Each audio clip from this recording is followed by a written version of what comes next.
C'est écrit que la signature, le chotam, le tampon d'Hachem, c'est Emet, la vérité. Parce que le seul moyen d'accéder à Hachem, c'est par l'amour de la vérité. Quelqu'un qui n'est pas sensible à la vérité, pourquoi un sens à la vie, pourquoi Hachem, ce qui me plaît, je fais, ce qui plaît à mes sens primaires, d'accord, et c'est tout. Donc, il est extrêmement important de faire attention à rester quelqu'un de droit, cherchant la vérité. Évidemment, à chaque fois qu'on ment, alors on fait même au niveau de la PNL, il paraît que lorsque quelqu'un il ment, alors il regarde pas droit dans les yeux, à moins qu'ils soient un grand menteur. Petits enfants qui n'ont pas encore appris à mentir, donc c'est toi qui as fait ça, il dit non, d'accord? Il n'arrive pas à te regarder droit dans les yeux. Alors tu lui fais une tâche, je sais très bien que c'est toi. Alors, au bout d'un moment, il va apprendre à te regarder droit dans les yeux et te dire c'est pas moi, d'accord? Ça déjà, il apprend à être un grand menteur. Et c'est clair que ça bousille l'âme. Tu deviens insensible à la vérité. Pour toi, dire la vérité ou le mensonge, ça revient au même. Et donc, pour toi-même aussi, maintenant, quand tu auras un appât du mensonge, quelle différence il y a entre ça et la vérité? Parce que tu deviens insensible. Donc, il faut beaucoup travailler, surtout à notre époque où le mensonge est tellement répandu. Partout où tu vas du mensonge. Partout. La vente, même dans le monde de la Torah, d'accord, il y a des exagérations, des choses. Un temps, on disait à quelqu'un, le gaon, le génie. C'était vraiment un gaon. Aujourd'hui, pour n'importe quel rabbin, déjà, il a des titres de je ne sais pas quoi. C'est comme ça, je ne dis pas, c'est grave, parce qu'on est déjà habitué. Et celui qui est grand, alors on lui met dit non, d'accord, alors on rétablit. Mais c'est tout du mensonge. Je dis non, parce que 3, ça lui suffit, et le 1, c'est pas bon pour lui non plus, parce qu'il est même pas à la cheville de cela. Donc, on vit un monde de mensonges. Donc, à nous de nous renforcer beaucoup pour être super droit.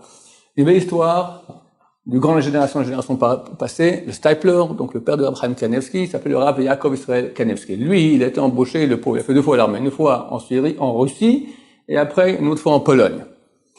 Et quand il était à l'armée en Russie, donc on l'avait mis être un garde dans un hôpital, il y avait la guerre, d'accord, il devait garder l'hôpital, on a dit voilà, en cas de, tu vois quelque chose de dangereux, de suspect, ben, tu avertis, et si personne ne répond, tu tires.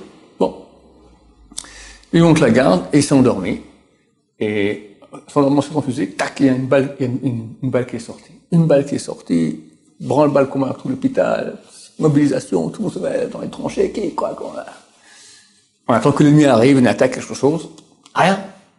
Bon, alors, à la fin, on va poser la question, qu'est-ce qui s'est passé? Alors, qu'est-ce qu'il aurait dû dire normalement? Ben, j'ai vu un truc bizarre, j'ai cru, j'ai averti, personne n'a répondu, j'ai tiré. Et il a pensé, comment je vais mentir? Ben, si tu ne mens pas, tu risques la tôle très fort. Bon, ben, Dieu m'a interdit de mentir, donc je ne mens pas. Et je vous ai vérité, je me suis endormi et une balle est sortie. On m'a foutu directement en prison, avec les pires tordus qu'il y a là-bas. Il était censé rester là-bas des mois, et ils l'ont jugé à être pendu. Sabotage. Heureusement, l'anniversaire du tsar est arrivé, et à son anniversaire, il a fait beaucoup d'amnistie, il a pu être sauvé. Mais on voit qui d'entre nous arriverait à 1/100 de cela? D'accord? T'as ta vie qui est en jeu, sauver ta vie. Tu mens. D'accord? Pas sauver ta vie. Aujourd'hui, pour 50 €, tu mens. D'accord? Pour 10 € tu mens. Amoureux du Hémet.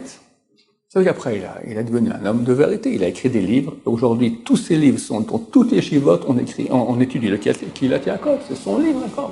Quelqu'un qui est Hémet. Après, il écrit, c'est Hémet. Hémet, c'est la parole de Dieu. C'est divin. Il disait un mot. Je réalisais un mot. Il voyait tout. C'est énorme. Que Dieu nous aide à être des gens honnêtes, droits et émettes. Baruch Adonai, Olam, Amen, Amen.